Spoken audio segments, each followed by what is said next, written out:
Quem está muito feliz, diga aleluia. Que prazer rever vocês, que prazer estar aqui novamente, nessa data tão profética, tão especial, desse dia festivo, do 6º aniversário desta igreja. É uma honra para mim, uma alegria. Eu fiquei muito feliz quando recebi esse convite e quero agradecer ao pastor Renan, agradecer a sua esposa, a sua família, né? E pelo privilégio de poder estar hoje aqui. A gente se conheceu ainda lá em Cabo Frio, quando eu fui surpreendido por um convite que eu nunca pensei que aceitaria, pregar no dia 1º de janeiro. Ali eu já comecei a ver que tinha alguma coisa de Deus, porque 1º de janeiro eu não imaginava que Deus me moveria nesse sentido de ir. Mas eu lembro quando o pastor Renan me ligou e eu achei aquilo tão forte, tão interessante, né? Já no dia 1º de janeiro, uma conferência, um trabalho tão especial, e a gente esteve junto lá em Cabo Frio. E desde aquele dia foi uma coisa muito gostosa, que eu creio que Deus foi construindo entre a nossa vida, as nossas famílias, nossos ministérios, e fiquei feliz de ver quando ele veio para cá. Estou tentando pagar um almoço para ele, tem 3 meses, mas não consigo, não sei porquê, não estou entendendo, mas ele é bem-vindo, foi bem-vindo. Dei as boas-vindas para ele aqui, assim que chegou na cidade, e eu quero glorificar a Deus por perceber que o Senhor tem feito grandes coisas aqui neste lugar. Amém? Você que trouxe a Bíblia, pegue agora, por favor. Quero cumprimentar todos os pastores, dizer que é bom estar com vocês, uma alegria, tanta gente boa, gente de Deus, gente agradável. Que ambiente gostoso a gente está vivendo hoje aqui, não é? Que ambiente gostoso. Evangelho de Jesus é escrito por João, capítulo de número 2. Evangelho de Jesus é escrito por João, capítulo de número 2. Glória a Deus.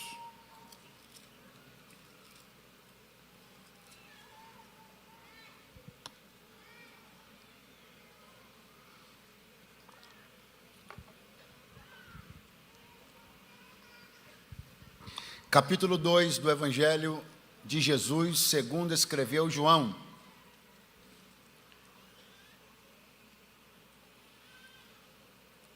A partir do verso 1, quem encontrou, dê um brado bem forte e diga: eu amo a Bíblia. Eu amo a Bíblia. Está escrito: e ao 3º dia, fizeram-se umas bodas em Caná da Galileia, e estava ali a mãe de Jesus. E faltando vinho, a mãe de Jesus lhe disse: não tem vinho. Verso 5, sua mãe disse aos empregados: fazei tudo quanto ele vos disser. Estavam ali postas 6 talhas de pedra para a purificação dos judeus, e em cada uma cabiam 2 ou 3 metretas. Disse-lhe Jesus: enchei de água essas talhas. E encheram-nas até em cima. E disse-lhes: tirai agora e levai ao mestre-sala. E o levaram. E logo que o mestre-sala provou a água feita vinho, não sabendo de onde viera, se bem que o sabiam os empregados que tinham tirado a água, chamou o mestre-sala o esposo e disse: todo homem põe primeiro o vinho bom, e quando já tem bebido bem, então o inferior, mas tu guardaste até agora o bom vinho. Quantos podem dizer amém?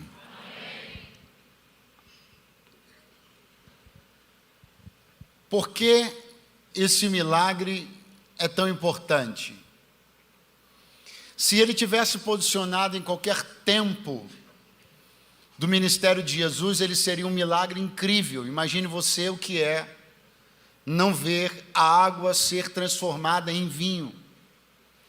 Portanto, em qualquer mês ou ano dos 3 anos de ministério de Jesus, que este milagre tivesse acontecido, fosse na Judéia, fosse na Galileia, fosse onde fosse, esse milagre teria seu espaço para ser pregado, admirado, causar em nós edificação, comoção, etc, etc, etc.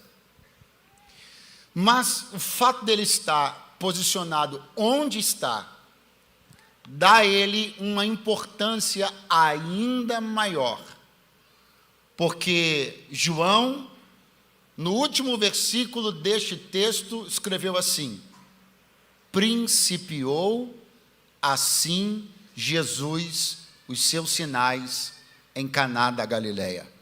Diga comigo, principiou. Você pode fazer melhor, diga principiou.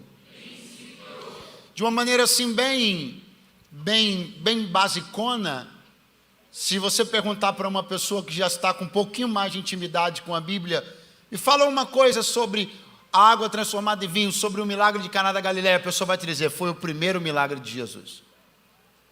Então nós temos uma relação que precisa ser observada com um pouquinho mais de carinho. Primeiro milagre de Jesus. João diz, principiou assim Jesus. Estas duas palavras estão interligadas e puxam uma terceira palavra para a nossa reflexão. E esta terceira palavra é uma palavra que tem muito a ver com o mundo de Deus.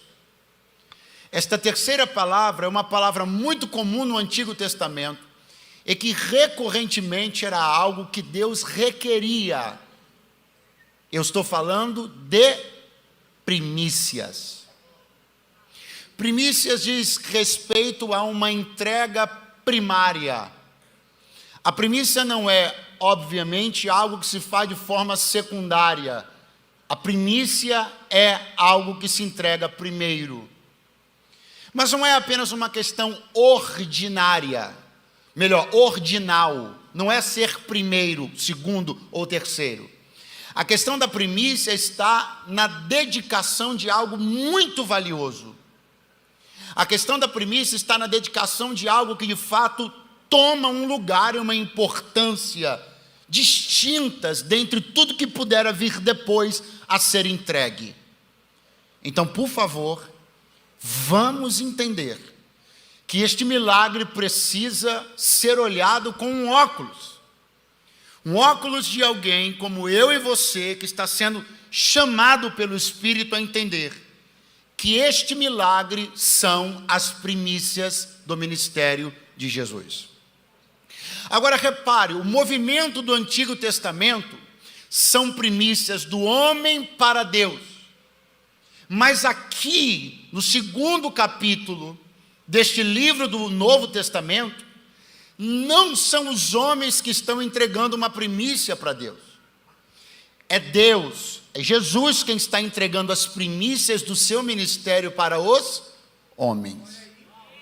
Então eu quero que você duplique, triplique, quadruplique, não vou continuar que eu vou me enrolar com essas palavras, muito difícil.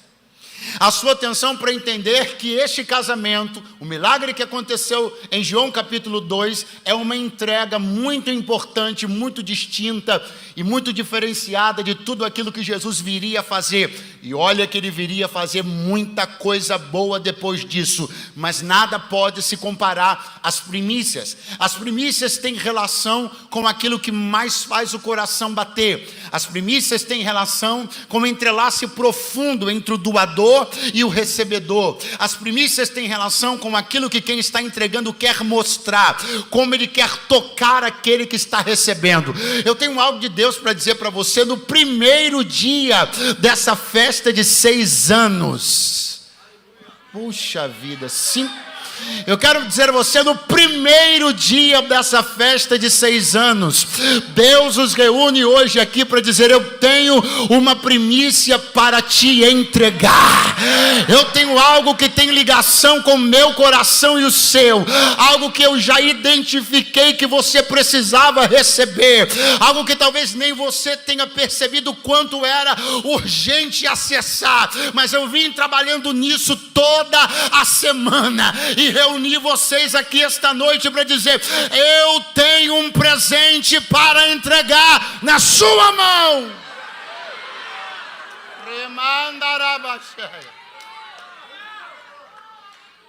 O que Jesus está fazendo em João 2? Entregando as suas primícias ministeriais. Quem é Jesus?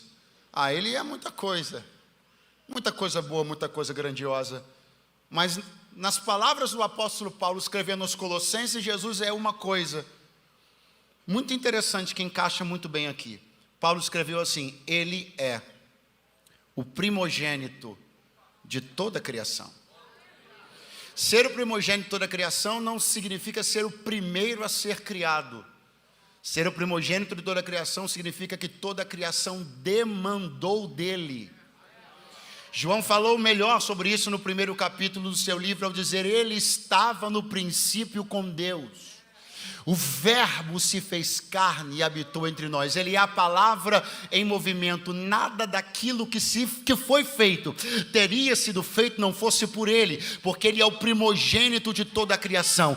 Tudo que foi criado demandou dele, veio dele, partiu dele, como consequência dele. Então a ele o louvor, a honra e a glória na noite desse domingo. Estou sentindo ele aqui. Não tenha pressa, nós estamos construindo uma coisa muito bonita juntos. Repare então como João 2 está ganhando um tom um pouco mais claro para nós essa noite. É o primogênito de toda a criação, entregando as primícias do seu ministério para o homem. Mas eu trago de novo um versículo importante. Repita por favor após mim. Você pode fazer muito melhor. Ele estava no princípio com Deus. Você não vai ler o nome de Jesus no livro do Gênesis. Você não vai ler a expressão Filho de Deus no Gênesis. A primeira vez que de maneira implícita aparece Jesus no Gênesis é quando diante do homem que acabara de cair e da serpente presente, o Senhor Deus diz: eu porei inimizade entre a tua semente e a semente dela, falando para a serpente e para Eva. A tua semente, falando para a serpente, vai ferir o calcanhar da semente dela, falando para Eva. Mas a semente dela, falando para Eva, esmagará a tua cabeça.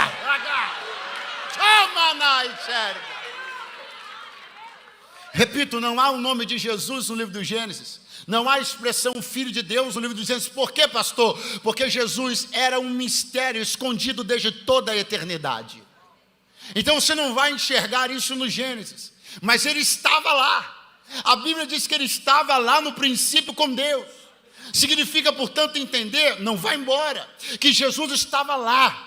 Ele estava lá no cenário da criação, ele estava lá no cenário da queda, ele estava lá no cenário do anúncio do perdão e da restauração. Ele estava lá e viu o homem ser seduzido, ele estava lá e viu Eva cair na conversa da serpente, ele estava lá e viu Eva comer do fruto e dar do fruto para Adão, ele estava lá e viu quando envergonhados, eles improvisaram um avental com folhas de figueira, ele estava lá e viu quando Deus, a viração do dia, os procurava, mas tomados por vergonha, eles se escondiam porque estavam nus. Vergonha. Nós temos no livro do Gênesis um casamento que foi assolado e acometido por uma coisa. Qual? Vergonha. Vamos de novo. Nós temos um casamento e uma família no livro do Gênesis que foi acometida e desolada por uma coisa. Qual o nome? Muito fraco, não tenha medo de falar que você não vai atrair não, aleluia. O que foi que assolou a família lá em Gênesis? A família de Adão e Eva, o que foi? O que foi? Essa vilã vergonha persegue o homem. O primeiro Adão, que é o Adão de Gênesis, do início de todas as coisas, foi assolado pela vergonha, mas o segundo Adão também foi. O segundo Adão não é Jesus não, tá? Jesus é o último Adão, segundo as palavras de Paulo. O segundo Adão, você sabe quem é?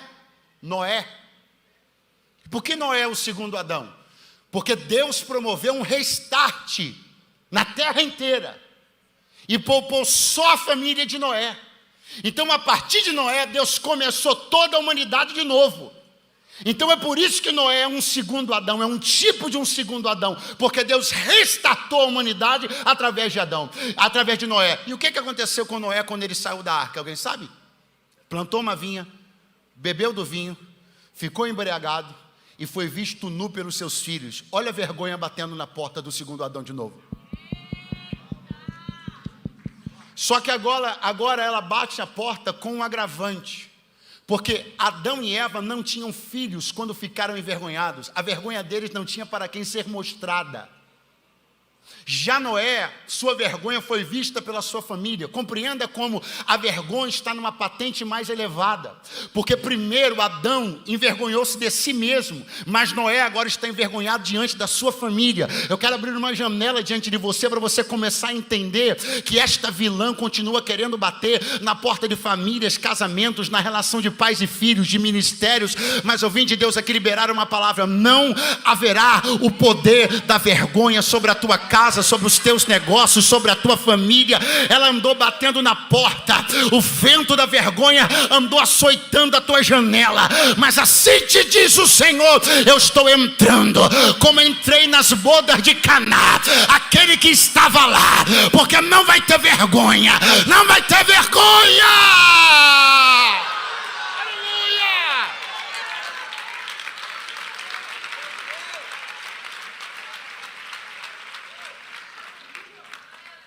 Jesus poderia ter principiado o seu ministério com milagres de toda sorte, atendendo demandas de toda e qualquer natureza, mas não por acaso. Qual foi a primeira vilã que Jesus venceu? A vergonha. Porque o casal estava envergonhado porque o vinho tinha acabado. Então ele que estava no princípio, ele que viu a vergonha do primeiro casal, quando vem encarnado no livro de João, diz: agora não, porque eu estou aqui para paralisar o processo da vergonha. Enquanto você levanta a mão, há um manto de livramento de Deus descendo sobre a tua vida, e assim te diz o Senhor: não haverá vergonha.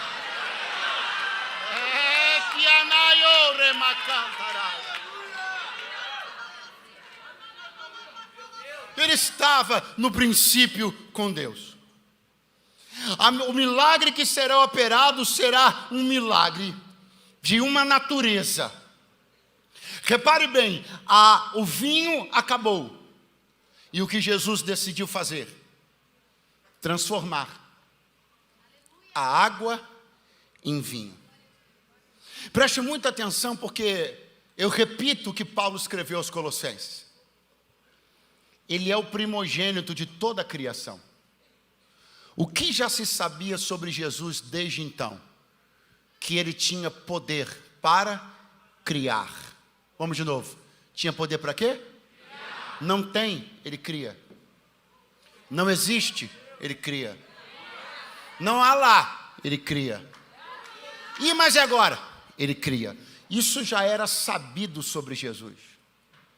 Só que agora ele vai reivindicar um segundo poder e uma segunda primazia. Ele vai apresentar-se não só como primogênito da criação, mas como primogênito da transformação. Ele vai demonstrar que não é apenas o detentor de todo o poder de criar, bem como também é detentor de todo o poder de transformar. É por isso que quando a notícia chegou que o vinho tinha acabado, ele poderia ter apontado para qualquer vaso vazio e ter declarado que ficasse cheio de vinho. Ele poderia ter criado vinho nas taças dos convidados. Só que sobre seu poder criativo, todo o universo já sabia. O recado que ele quer dar agora é outro. O mesmo que tem todo o poder para criar, também tem todo o poder para transformar. Eu tenho uma palavra de Deus para te entregar. Todas as tuas demandas terminam em Deus. Todas as tuas necessidades são resolvidas nele. Se não tem, ele cria. Se tem, mas não está bom, ele transforma.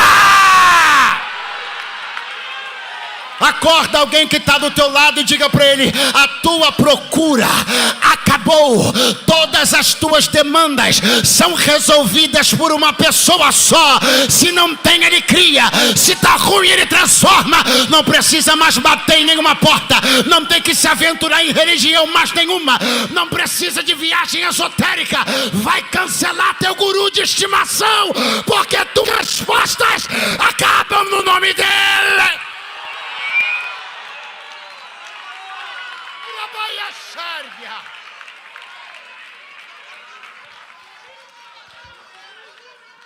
Ele está dizendo: eu sou sua suficiência.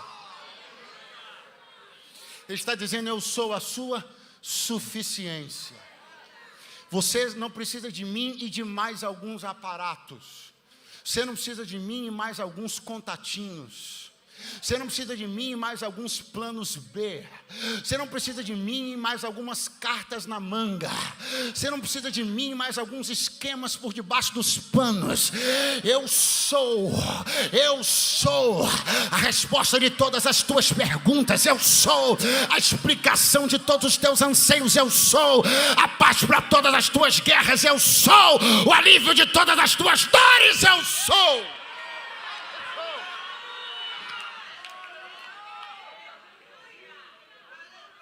O casamento, meu Deus, o casamento estava lá, e João resolveu escrever uma coisa sobre o casamento que me intrigou. João escreveu sobre o casamento assim, verso 1: e ao terceiro dia. Essa Bíblia não é gibi do Batman não, gente, essa Bíblia é a Bíblia. Diga para alguém que está do seu lado: as bodas de Caná. Fala, o primeiro milagre de Jesus, as primícias do seu ministério, sabe quando aconteceram? Num terceiro dia.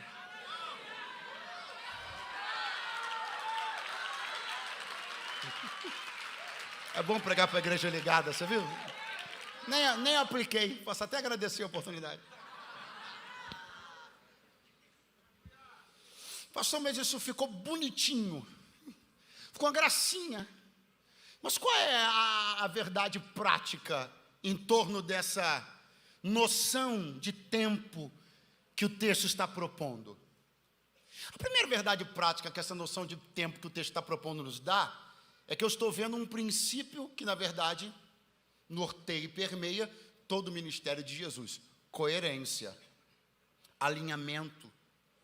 Diz a Bíblia que ele é o princípio e o fim, o primeiro e o derradeiro, o alfa e o ômega. Como ele começa seu ministério? Num terceiro dia. E como é que acaba?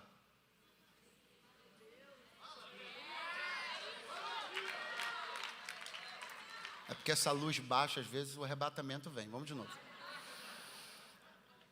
Quando ele começa seu ministério?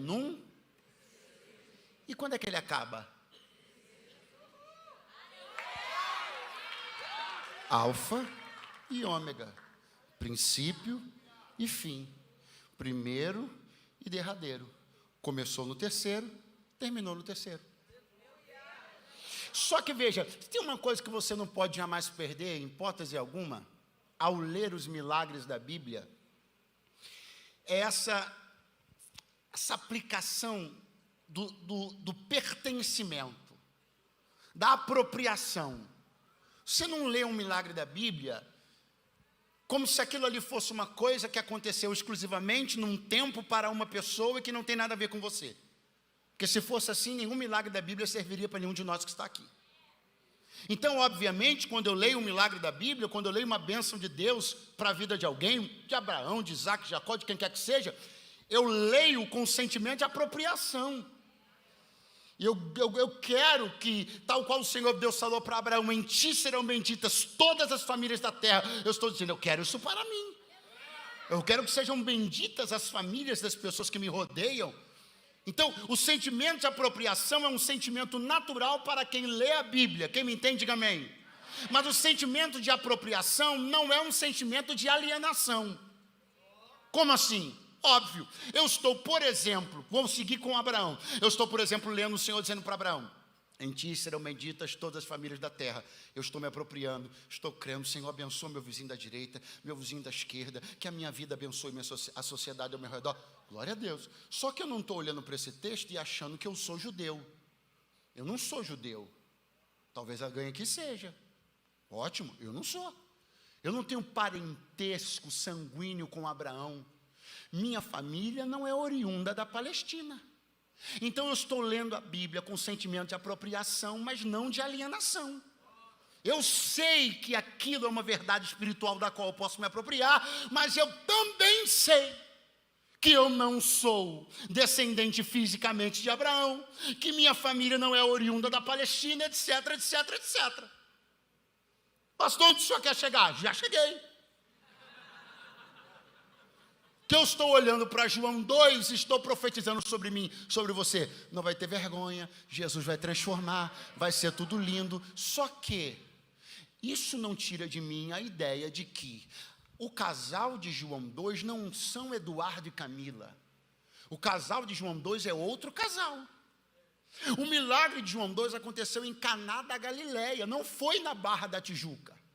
Pastor, mas aí está ficando ruim, porque uma coisa está anulando a outra. Não, é perfeitamente possível você se apropriar da bênção, sem perder essa conexão de saber que esses personagens viveram num tempo, eles tiveram suas histórias, eles foram alcançados, a geografia deles foi alcançada fisicamente por Jesus, etc, etc, etc. Pastor, mas isso continua muito desmotivador. Não, não é desmotivador. Eu posso ler João 2 e ler João escrevendo assim, e ao terceiro dia, e eu posso ter a clareza e a consciência de saber que eu não estava lá. Alguém aqui estava? Meu Deus, se você levantar a mão, cai durinho aqui. Eu não estava lá. Logo este terceiro dia, se foi embora, volte agora. Logo esse terceiro dia não é sobre mim, porque eu não estava lá. Pastor, então você não pode reivindicar essa bênção de João 2. Posso sim. Por quê? Porque teve outro terceiro dia que foi sobre mim. É aqui que a coisa fica boa. É que é no terceiro dia da ressurreição que o poder da apropriação de cada milagre é doado para mim. Então eu leio a boda de Caná e digo, é para mim. Aí alguém diz, mas o terceiro dia não é para você. Esse não, mas o do final da história é para mim, é para mim, é para mim. Foi na ressurreição do Cristo, ao terceiro dia, que cada milagre da Bíblia foi franqueado para quem crê. Quem crê, quem crê, quem crê, quem crê, quem crê. Se tu crê, a história do Bartimeu pode ser a tua. Se tu crê, a história da Sirofenícia pode ser a tua. Se tu crê, tu podes prosperar como Jacó, desentulhar poços como Isaac. Se tu crê, tu podes tocar como a mulher do fluxo de sangue. Tem um terceiro dia para você. Aleluia. Estou te dando uma resposta, estou te dando uma ferramenta, estou te dando uma capacidade de construir uma narrativa convincente. Pastor, sobre o quê? Sobre as pessoas que ousarem dizer para você que a tua fé é ridícula. As pessoas que abordarem você e disserem, cara, você não entende que essas pessoas viveram milênios atrás, que você ficar falando aí de Abraão, de Isaac, de Jacó, esse povo não tem nada a ver contigo, cara. Tu é cearense, mano. Tu é mineiro, tu é carioca, velho. O que tu tem a ver com Abraão, com Isaac? Tu fica aí lendo a história da mulher do fluxo de sangue, de lá tu é da Palestina. O que tu tem a ver com isso? Tu não mora na Galileia, tu não mora na Judéia, tu é daqui da Barra da Tijuca, do Recreio, tu é de Curicica. Aleluia, eu já te achei, hein? Oh, glória a Deus. Aleluia.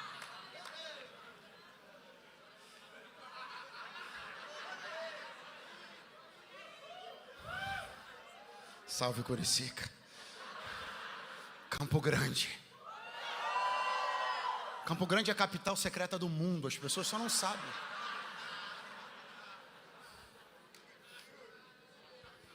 Segura a mão de alguém que está à toa, eu estou sentindo Deus aqui.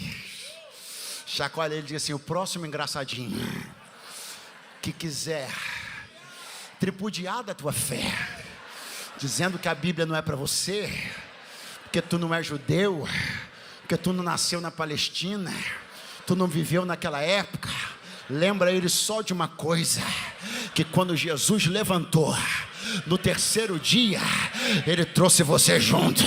Ele trouxe você junto. Ah, meu Deus do céu! Aleluia!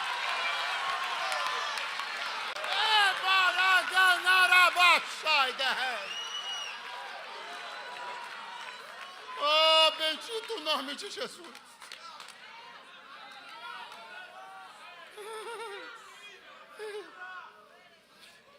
Fizeram-se umas bodas em Caná. Fizeram-se umas bodas em Caná. Fizeram-se umas bodas em Caná. Pensa num verbo recheado de significado, de atitudes, de ações. Fizeram. Verbo fazer. João se ateve a escrever assim: fizeram umas bodas em Caná. Mas João falava do tapeceiro que fez o tapete. João falava da ornamentadora que preparou as flores. João falava do cozinheiro que fez a comida. João falava de quem celebrou. Num único verbo estão muitos atores e seus desempenhos de fazer. O poder da realização pessoal está em pleno vapor em João 2. O tapeceiro fazendo o tapete, a ornamentadora ajeitando as flores, o outro ficou ajeitando isso daqui, a mulher que costurou o vestido da noiva, o outro que fez a sandália do noivo. Quem está me ouvindo?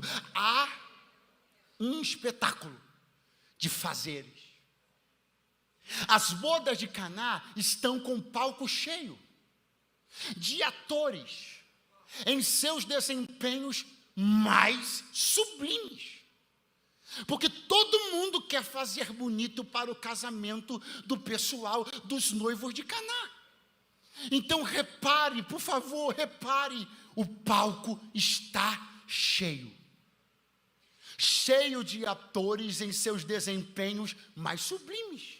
Tapeceiro com tapete, a costureira com vestido, o artesão com a sandália, a ornamentadora aqui, a florista colar, e todo mundo está fazendo. E Jesus está lá. Porque quando o nosso palco está cheio de atores em seus desempenhos, o espaço está muito disputado. E nessa disputa de espaço, escute, ele não entra. Ele não vai entrar no palco disputado metro quadrado a metro quadrado, para dizer para o tapeceiro: chega para lá, para eles saberem que eu sou, ou então para dizer para a ornamentadora: chega para lá, para eles saberem que quem criou as flores sou eu. Não, ele está lá deixando os atores fazerem seus desempenhos mais sublimes. Pastor, e continuará lá? Não, ele vai aparecer, vai, ele vai tomar o palco, vai, ele vai dar o espetáculo, vai, mas quando ele vai fazer isso? Quando todos que estão fazendo já não podem fazer nada, e quando o palco se esvazia e Maria diz: acabou. Agarra a mão de alguém que está do teu lado, fala para ele: não fica com raiva de mim não, mas eu quero glorificar a Deus por tudo que acabou na tua vida, porque o palco estava cheio de atores, protagonistas, gente fazendo, dinheiro rolando, saúde para dar e vender. Só que quando acabou, ele disse: sai florista, sai costureira, sai tapeceiro, porque quando acaba, chegou a minha hora, chegou a minha hora. Ei, meu Deus do céu, me segura que eu vou sair voando aqui. Acabou para que tu soubesses quem ele era. Acabou para que tu olhasses para quem você ignorava. Acabou para que tu conhecesses o Deus que tu estranhava. Acabou para que o evangelho que tu repudiava, tu pudesses abraçar.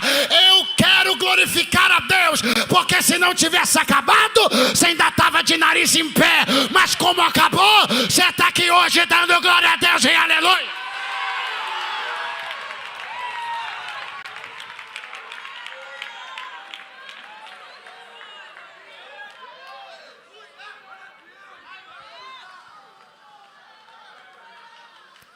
Você e eu estávamos muito ocupados, no auge dos nossos melhores desempenhos, com as nossas performances afiadas, nossas notas 10, em tudo que fazíamos.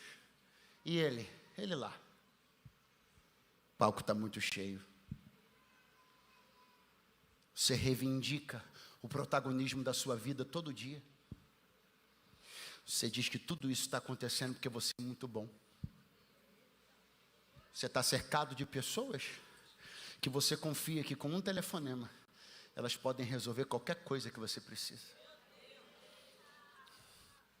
Você tem contatos com asterísticos e você diz para ir em alto e bom som para todo mundo que se você mandar uma mensagem em 10 segundos aonde você estiver, ele articula, faz a ponte, o telefone toca e tudo resolve. Mas um dia ouviu-se lá no palco, acabou. E quando Maria disse para Jesus, acabou o vinho, Jesus pediu licença para os atores, que até agora tinham feito tudo o que podiam, mas quanto aquilo não podiam fazer, aí ele veio entrando. Levante as suas mãos o mais alto que você puder. Deus me trouxe aqui para te dar uma palavra. Eu estava esperando o momento de ter um espaço na sua vida, para que você soubesse que eu te amo profundamente. E que todas as pessoas que te cercam, por melhor que possam ser, elas não são a saída, nem a resposta e nem a solução definitiva para todas as tuas faltas, mas eu sou a resposta das tuas perguntas, eu sou a chegada das tuas partidas, eu sou. Tire alguns segundos. Quem foi achado por Jesus só para glorificar? Quem descobriu que dele, por ele e para ele são todas as coisas? Tira 5 segundos só para glorificar.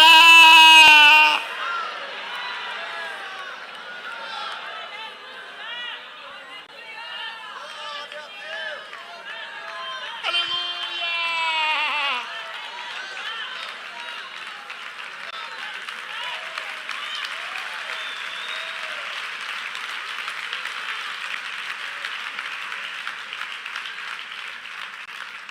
Qual a primeira menção pessoal de João nas bodas de Caná? A primeira pessoa que João menciona, Maria. Maria foi mencionada antes de Jesus. E pastor, estou no lugar certo? Certinho. Às vezes a gente tem tanto medo de esbarrar na idolatria, que a gente acaba esbarrando na desonra. A gente tem que ter um cadinho mais de segurança do que a gente crê quem a gente é.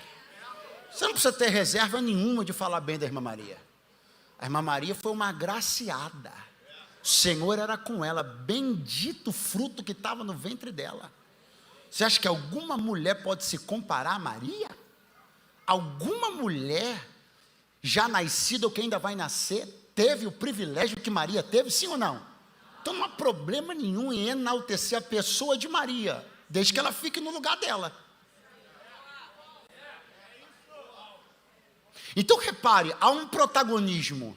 Qual protagonismo? Social.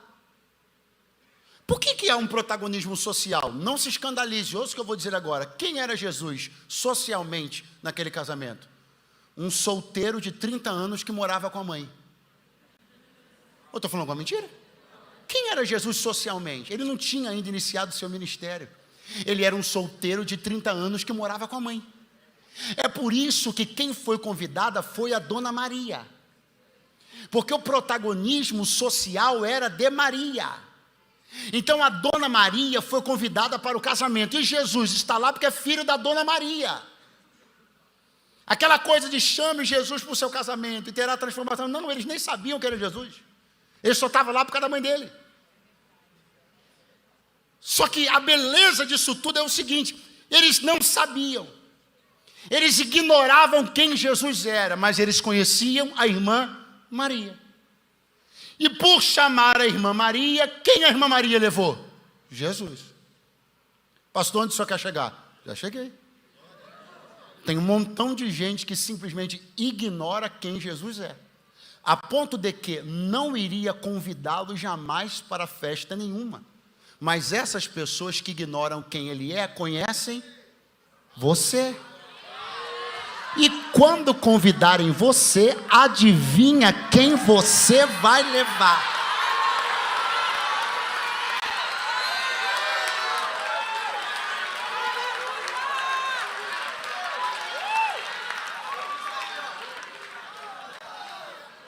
Para elas, a Bíblia é um livro qualquer que tem o seu posicionamento literário, histórico, mas não é a palavra de Deus.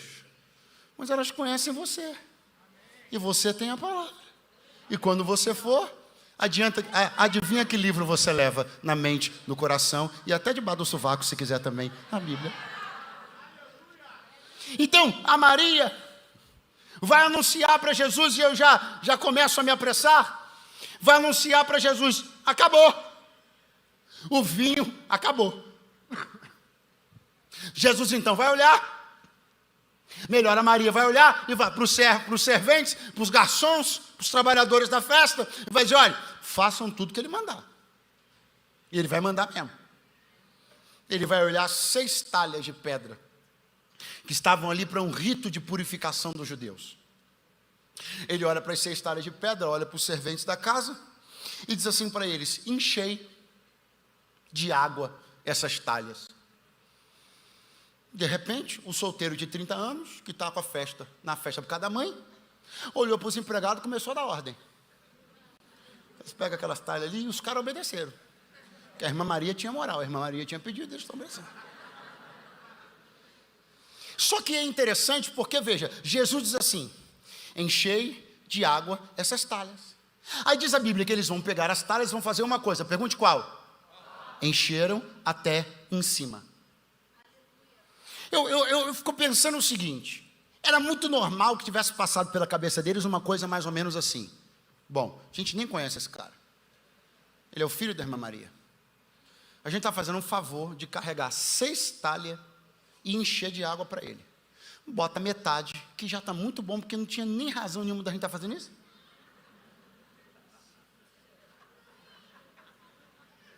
Só que não foi o que eles fizeram. Se eles se propuseram a fazer,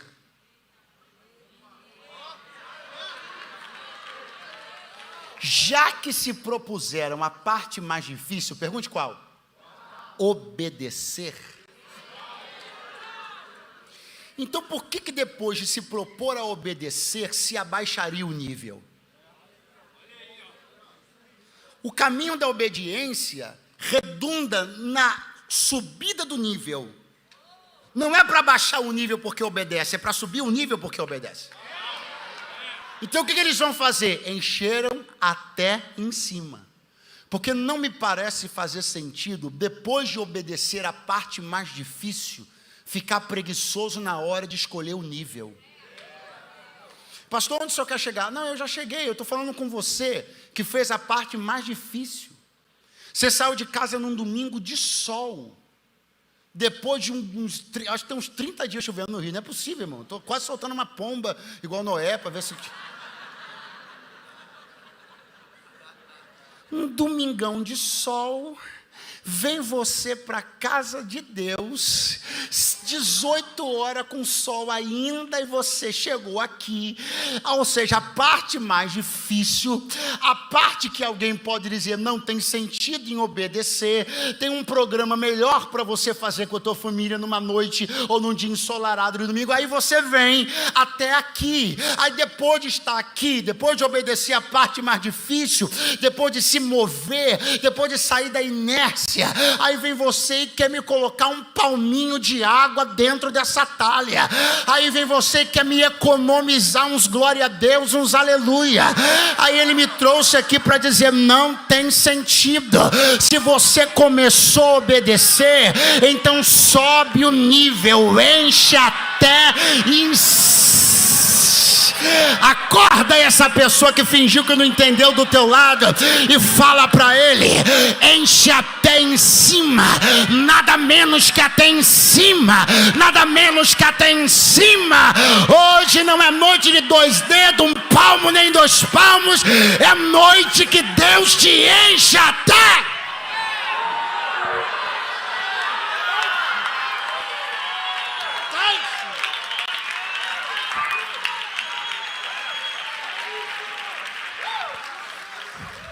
O que ia acontecer com aquela água? Diga após mim.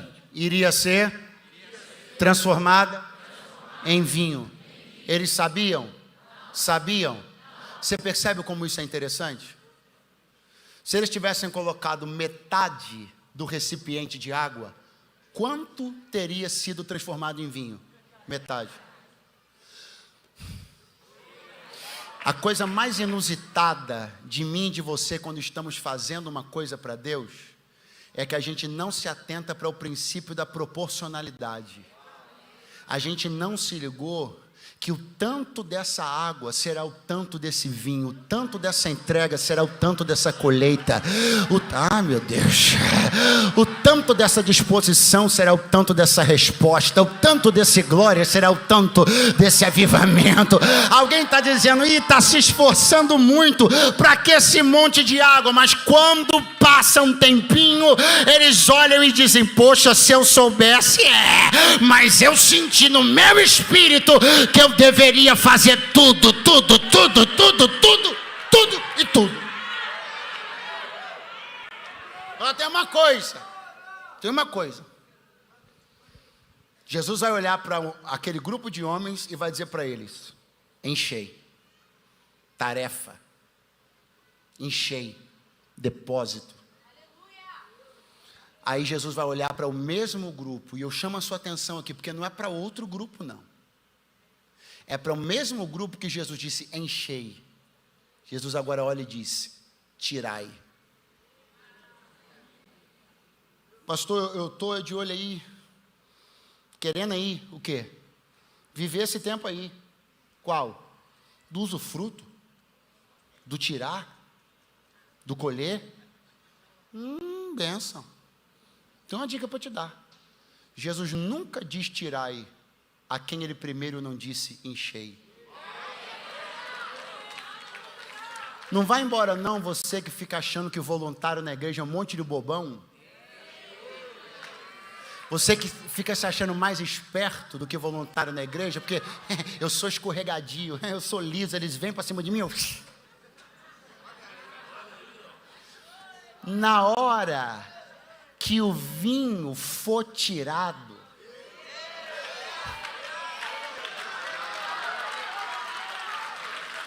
não vem de canequinha na mão não, espertão.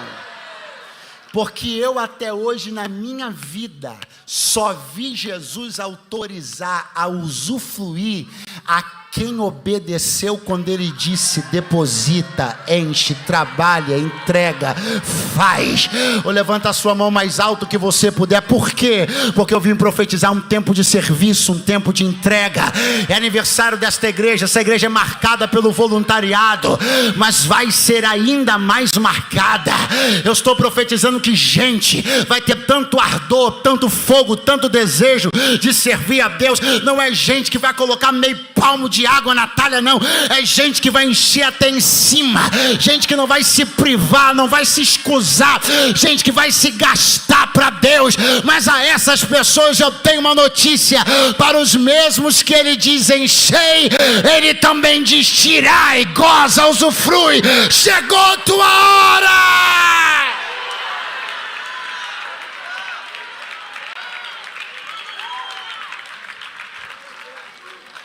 O vinho vai chegar no mestre-sala, mas passou pelos serventes primeiro.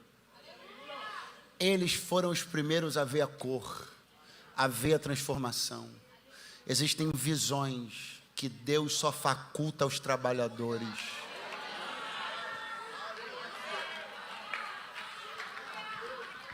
Eu encerro aqui chamando a sua atenção para este ponto. Diz a Bíblia Sagrada que Jesus então diz, levem ao mestre-sala. O quê? A água, feita em vinho. Que água? A das metretas, as que foram cheias. Ok. É bom que fique uma coisa clara. Não foi toda a água do casamento que foi transformada em vinho. Foi transformada em vinho a água que estava nas talhas. Ué, pastor, mas não entendi. Ué, como não? Você precisa entender como é que Deus é muito organizado nas coisas que Ele faz. Não tem extremismo, não tem totalitarismo, não há casamento que sobreviva só de vinho, não há casamento que sobreviva só de água. As bebidas e os recursos são equilibrados. Não adianta pegar toda uma coisa e transformar em outra, porque a primeira vai faltar. O que Deus faz não é substituir toda uma coisa por toda outra, é equalizar e equilibrar os níveis. A ideia de Deus não é que você seja repleto de uma coisa e ausente de outra. A ideia de Deus não é que sua vida seja um espetáculo de uma coisa e uma desgraça na outra. Eu vim profetizar, eu estou equivalendo todos os níveis. Vai ter água, vai ter vinho, vai ter óleo, vai ter trigo, tudo ao seu tempo, não vai faltar nada, sem escassez e sem exageros, porque o Deus é o Deus das medidas de equidade.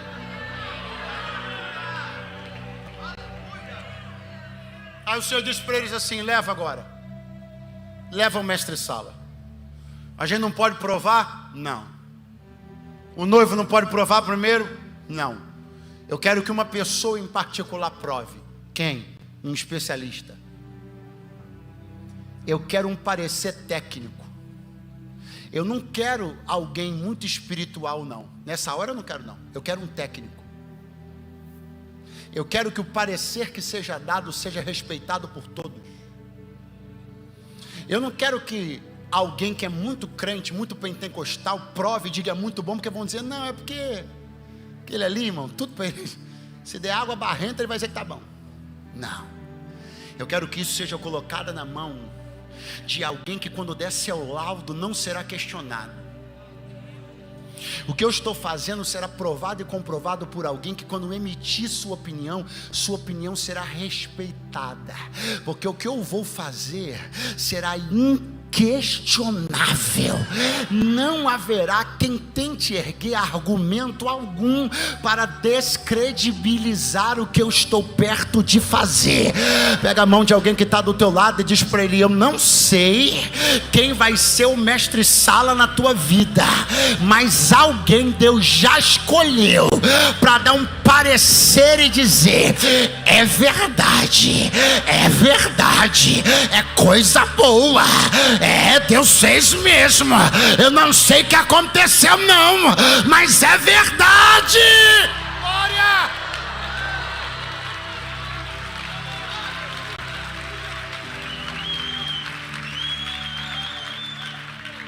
O mestre-sala do Novo Testamento tem um personagem, pastor Renan, equivalente no Antigo: o eunuco da história de Daniel. O eunuco da história de Daniel é o especialista, é o equivalente no Antigo Testamento. Repara como as coisas funcionam, porque Daniel se submete a uma dieta de legumes, para não comer dos manjares do rei, mas quando ele termina, ele vai se apresentar ao cara. O cara olha para ele e diz assim: é verdade, você está melhor, você está mais saudável, você está mais forte. Que whey protein foi esse que você tomou? Essa massa magra está uma maravilha? O percentual de gordura está baixo? O que aconteceu? Repare que Daniel não foi até a presença dos seus amigos para que seu físico fosse comprovado por eles, porque tem algumas opiniões que não vão vir nem da boca de crente. Porque se vier da boca de crente, vão dizer: eles jogam tudo no mesmo time, eles se favorecem, aquilo ali é para ajudar um ao outro. Não. Vai sair da boca de um especialista. E eu quero um cético, eu quero um incrédulo, eu quero um ateu para dizer: cara, não tem como não dizer. Alguma coisa aconteceu na vida dela. Não tem como, homem, eu estou sentindo Deus aqui. Vai levantar na tua mão, vai levantar na tua mão. Eu não sei se vai ser o eunuco de Daniel, eu não sei se vai ser o mestre-sala de João 2, mas alguém que tem gabarito para emitir uma opinião vai ter que dizer que o que aconteceu na tua vida não se explica.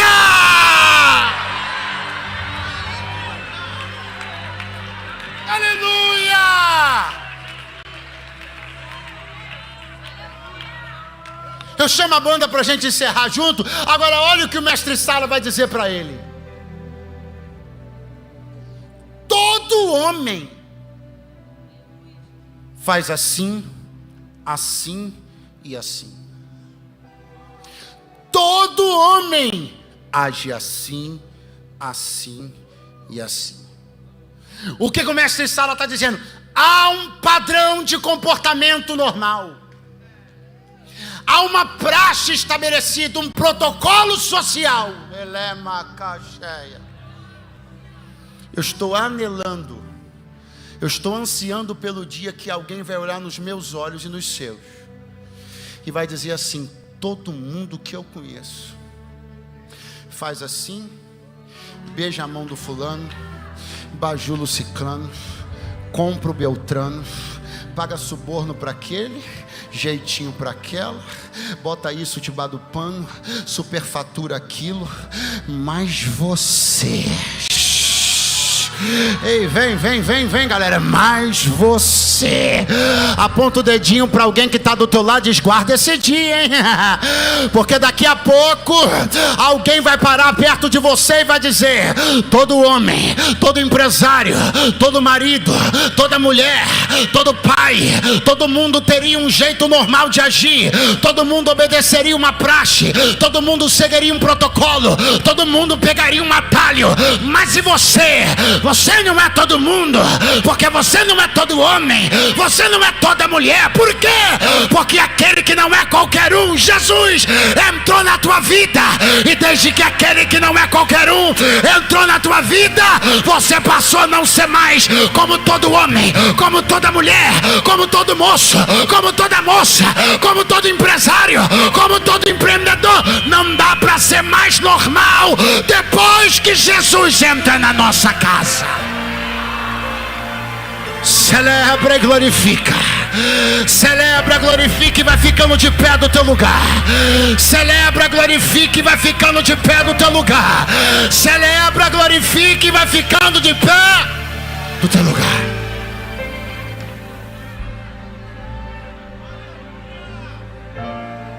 Vai ser pela boca de um especialista.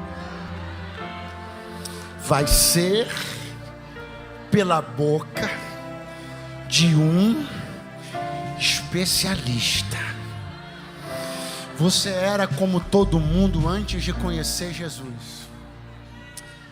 Você obedecia certas regras, certos manuais, antes de conhecer a Bíblia. Você ouvia certas vozes antes de conhecer o Espírito Santo. Mas depois que Jesus entrou na tua vida, nunca mais você foi qualquer homem, qualquer mulher, fazendo de qualquer jeito, atropelando outros, fazendo cabeças como degraus. Nunca mais. Uma ética que não é quase vista foi despertada dentro de você. Um pudor e uma moral que são escassos nessa sociedade foi despertado dentro de você, porque não é mais qualquer homem quem se encontrou com Jesus.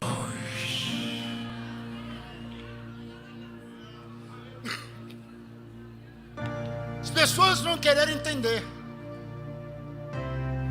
elas vão querer enxergar por que caminho você passou para chegar no resultado que chegou. E elas vão achar de verdade que você beijou as mesmas mãos, bajulou as mesmas pessoas, bateu nas mesmas portas. Mas quando elas começarem, a paz seja com todos.